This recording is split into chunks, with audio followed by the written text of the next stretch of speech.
राहुल गांधी ने संसद में अपने लिए गड्ढा खोदा। अब बीजेपी और मोदी सरकार उन्हें उसी में धकेलने जा रही है। राहुल गांधी का जो प्लॉट था संसद में मोदी सरकार को घेरने का, ऐसा लगता बैकफायर कर रहा है। वो राहुल गांधी अपने स्टाइल ऑफ पॉलिटिक्स से हटकर इस बार गोरिल्ला टैक्टिक्स पे काम कर रहे थे, लेकिन ऐसा लगता है कि वो काम नहीं आ रही है और मोदी सरकार ने उन्हें घेरने का पूरा प्लान बना दिया है। और ऐसा लगता है इस बार कि उनकी राजनीति ही दांव पर लग गई है। कांग्रेस पार्टी ऑल्दो कह रही है कि परेशान नहीं है, लेकिन उन्हें पता है कि इस बार परेशानी बहुत भयंकर है। अगर मोदी सरकार दम दिखाती है तो राहुल गांधी के लिए आसान नहीं होगा इससे बच करके जाना। कहा जा रहा था कि मोदी सरकार राहुल गांधी के खिलाफ प्रिविलेज मोशन लाएगी, विशेषाधिकार हनन प्रस्ताव, लेकिन जिस तरीके से मामले ट्विस्ट एंड टर्न हुए हैं, उसके बाद कहा जा रहा है कि मोदी सरकार सब्सटेंसिव मोशन ला रही है, जो कि ज़्यादा खतरनाक, ज़्यादा गंभीर है। कहा जा रहा था मोदी सरकार के बारे में कि वो प्रिविलेज मोशन लाने से हट गई, लेकिन उससे भी खतरनाक मोशन बीजेपी और निशिकांत दुबे लाने जा रहे हैं। और कहा जा रहा है कि अगले सोमवार से जो सदन चालू होगा उसमें इस पर डिबेट हो सकता है, उस प्रस्ताव को स्वीकारा जा सकता है। आपको बताएं कि प्रिविलेज मोशन और सब्सटेंसिव मोशन में बहुत आसमान जमीन का अंतर है। एक प्रिविलेज मोशन में क्या होता है, कंडेमनेशन होता है और फॉर्मल कह सकते हैं कि प्रस्ताव हो जाता है, चर्चा हो जाती है। लेकिन जो सब्सटेंसिव मोशन होता है उसमें जो भी व्यक्ति होता है, एक मेंबर होता है, वो उसमें उसके पीछे की वजह बताता है कि वो क्यों लाने जा रहा है सब्सटेंसिव मोशन, उसके पीछे तर्क क्या दे रहा है और क्यों चर्चा कराना चाहता है। निशिकांत दुबे ने जो प्रिविलेज सब्सटेंसिव मोशन के पक्ष में तर्क दिया है, उनका कहना है कि राहुल गांधी एक अर्बन नक्सल की तरह बिहेव कर रहे हैं।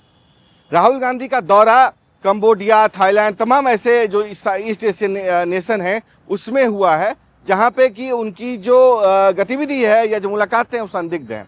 वहाँ पे वो यूएस एड और जो फोर्ड फाउंडेशन, तमाम ऐसे लोगों से मिलते हैं जो कि संभवतः राष्ट्र की सुरक्षा या राष्ट्र हित के खिलाफ है और भारत के खिलाफ है।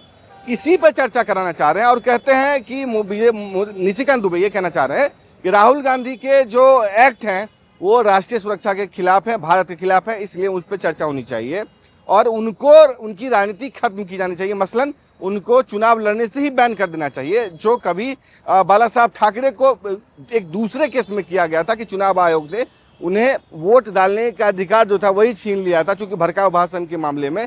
तो चूंकि वोट ही नहीं दे सकते थे, चुनाव भी वो जिंदगी भर नहीं लड़ पाए, ऑल्दो वो किंग मेकर बनकर रहे। ऐसे में राहुल गांधी के खिलाफ भी कुछ उसी तरीके की मांग की जा रही है कि ना सिर्फ इन्हें डिस्क्वालीफाई करो, बल्कि इन्हें एक तरीके से चुनाव लड़ने से ही बैन करो। मतलब एक राजनीति तौर पे ही उनकी खत्म कर दी, मतलब राजनीति खत्म कर देनी चाहिए राहुल गांधी की। यानी कि राहुल गांधी की राजनीति दांव पर लगी है। इस बार अस्तित्व का संकट है, उनके राजनीतिक करियर दांव पर लगा है और कहा जा रहा है कि इस बार मोदी सरकार गंभीर है। अगर privilege motion Om Birla speaker accept करते हैं तो एक डिबेट करानी होगी।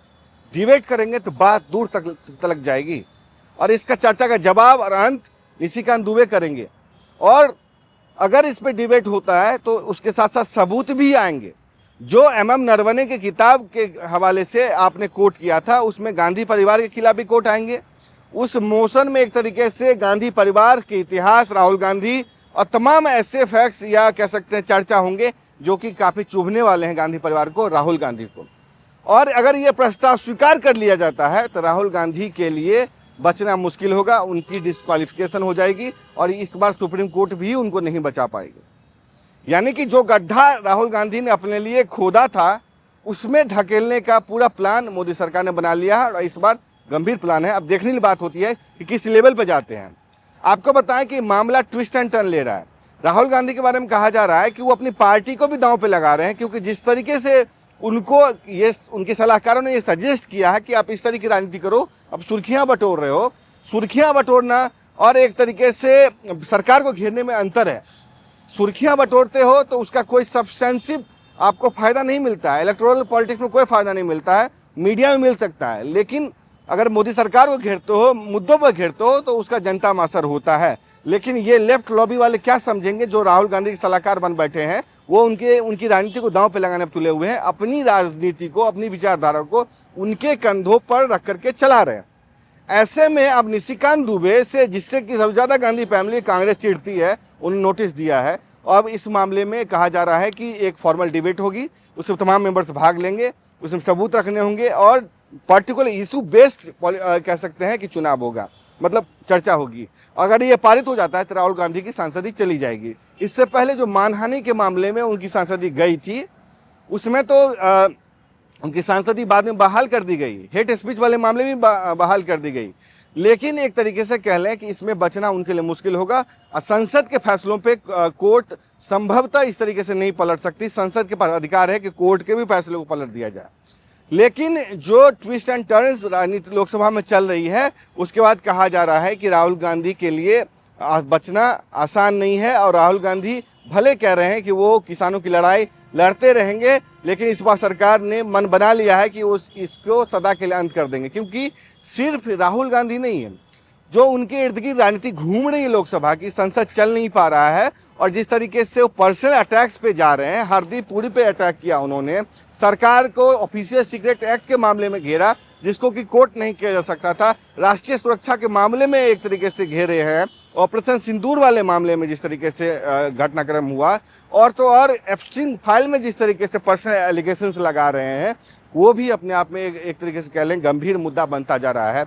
मोदी सरकार ने जरूर पीछे हटी थी प्रिविलेज मोशन पे, लेकिन सब्सटेंसिव मोशन पे मुझे लगता है कि इस पे डिबेट होगी। अब देखने की बात है कि कैसे इस पे वोटिंग होती है, किस तरीके से सहयोग होता है। जहां तक लोकसभा स्पीकर के इम्पीचमेंट मोशन का है, तो उसमें आपको पता है कि टीएमसी ने भी कांग्रेस को झटका दे दिया और उसके बाद एक तरीके से विपक्ष लगा कि बिखर गया है। जगदीप धनखड़ वाला प्रकरण आपको पता ही है किस तरीके से ये पूरा मामला हुआ था।